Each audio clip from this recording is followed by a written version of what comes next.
ایک طرف تو سردی میں اضافہ ہو گیا تو دوسری طرف گرم ملبوسات کے بازاروں میں خریداروں کا رش بڑھنے سے ملبوسات کی قیمتوں میں بھی اضافہ ہو گیا۔ تفصیلات عدیل ممتاز کی رپورٹ۔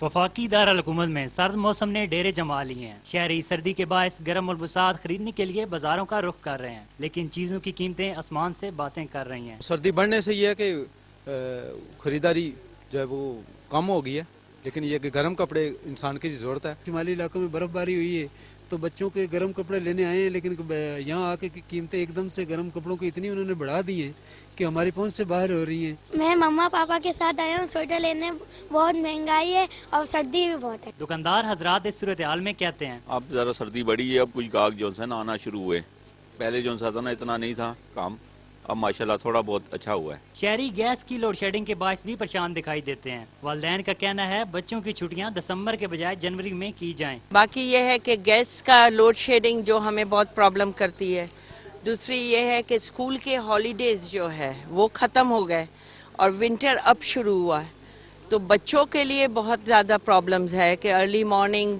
گیس نہیں ہوتی ہے، اسکول جانا، ہالیڈیز وغیرہ گورنمنٹ کو چاہیے کہ چینج کرے ٹائمنگز۔ گرم ملبوسات کی بڑھتی ہوئی قیمتوں کے باعث شہری نئی اذیت میں مبتلا ہو گئے ہیں۔ جہاں بجلی اور گیس کی لوڈ شیڈنگ لاتا ہے، وہیں مہنگائی کا طوفان بھی ساتھ لے کر آتا ہے۔ کیمرہ مین عمران کھوکر کے ساتھ عدیل ممتاز، روز نیوز، اسلام آباد۔